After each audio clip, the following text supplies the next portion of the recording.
heart of Weatherfield since arriving on the cobbles back in 1999 when she was a baba, 16 years old. It's unbelievable, isn't it? She has had 2 teenage pregnancies, was driven into a canal by a serial killer's stepdad, and even buried the body of a local boy, Callum, under her living room floorboards. All in one episode. In just a moment, going to be talking to Coronation Street star Tina O'Brien about Sarah's latest drama, but first, let's remind ourselves of some of those iconic moments. So what, stupid Halloween mask? Oh, of course you do, Sarah. You love Halloween. No, I don't. It's for kids.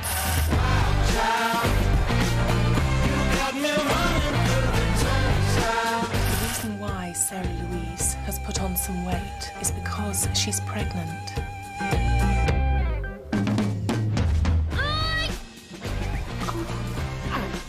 What you did, Sarah?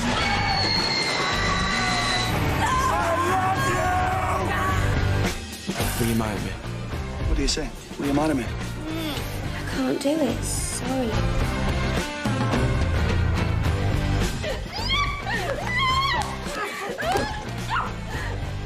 You're breathing. You and me, we're over. This is my daughter, Sarah Lou. Oh, Mum, how many times do we have to go through this? It's Sarah. So good. And Amazing. Tina O'Brien, who plays Sarah, joins us now. We feel really privileged today because obviously you don't really do that many interviews. No. You don't normally do daytime. No. And, like, we're the people Yes, that she you is. came to. Absolutely. We're so happy. I absolutely love watching you too. Oh, Proper fangirling well, it's right lovely now. to have you. I did give Tina a little hug before, and I have left my mark. And I will do cherish it apologise. forever. Then you've been That marked little for mark. that. That's just for you. Tina, looking at those clips, do you remember your first episode? Do you remember what your memories have been 16 starting on the show? I just remember, obviously, Coronation Street is so iconic, so I was very, knew that I was going into something massive. And I just remember feeling so welcome. The cast are so lovely. Lovely. That's your memory, not fear, not like... No. Just you remember the warmth of it. What about going into the green room for the first time? What was that like? I just remember seeing Helen for the first time that plays my mum and being a little bit like... And she was so, so warm and looked after me, so that stuck with me. And also, I remember Julie Hesmanhouse that played... oh, my goodness. Hayley. Hayley. I didn't realise that she wore a wig, so I remember her one day sort of seeing her in the green room going, oh, you've changed your hair. She's So tell us about the storyline now. Sorry, Alan. No, it's all right. Tell us about the storyline now. So Sarah and Adam at the moment, it's not looking good for Adam. I mean, he's going to get caught out here. So there's been a storyline that Lydia is really good friends with Sarah, and Sarah's found out that they're having an affair, or so she thinks, so Lydia has told her. That isn't the case. The audience know that actually Lydia is lying. She wants to get her own back because Adam's treated her really badly. As a viewer, though, seeing Lydia scheme and knowing that Sarah doesn't know anything about it is really quite frustrating as an audience. It's frustrating as an actress because I know that they know that everybody knows. So I think the thing that's made it so much easier is Rebecca, who plays Lydia, has just been a joy to work with, and she plays it so convincingly that you do completely believe what she's telling you. It must be lovely when you get into I guess like a block of however many weeks with another actor or actress and you got a really intense storyline with, and you probably get to know them because you must shoot so quickly and you move on. So it must be great when you actually properly work with someone and you get to know the bones of them, I guess. Oh, absolutely, yeah. Apart from she'll be probably quite cross because there's a scene we had to do where I had to throw a leak at her and it wasn't meant to miss, but my aim was so bad I hit her. Well, that means it's good. Your aim is good. And but we had so much fun, and we had a writer called Jonathan Harvey write some incredible lines. Oh, he's amazing. Yeah, so we had some really, really great stuff to do. Yeah. Well, in tonight's episode, Carla is going to get a little bit suspicious about what's going on. Let's take a look. Yeah, you know what? Sarah, something about what Lydia is saying is just not sitting right with me. Go on. It's just me and Adam have had our fair share of Barneys over the years, haven't we? And not ever, I mean never, have I felt physically threatened by him. Have you? No. Yeah, Lydia has. I mean, come on, it's just weird. Don't you think it's weird? Nothing Adam does these days would surprise me. All right, maybe, but I'm not sure the claims of some stranger are enough to cut Adam out of Harry's life. Is she going to click on? I think so. I hope so. I think, you know, Sarah loves Carla's advice. I think she sort of looks up to her, so hopefully she will listen. And things are going to take a little bit of a dangerous turn. Can you tell us anything? Yeah, so I'm not sure how much I'm allowed to say, but... Just say it all, babe. Say it all. So, Lydia... OK. Lydia, something goes on with Adam and Lydia, and there's a lot of danger, and it's whether or not that, it's all going to go off. So, one of those... Oh, look, there's a picture of him on the floor. Yeah. So he's the one who gets hurt. What did she do to him? Well, I think, you know, a woman scorned and all that. Yeah, absolutely. Oh, my goodness. What's been your favourite storylines down the years that you've... Oh, my goodness. I've had a few. I think the top two would have to be the teenage pregnancy by far. I was 16 years old. And...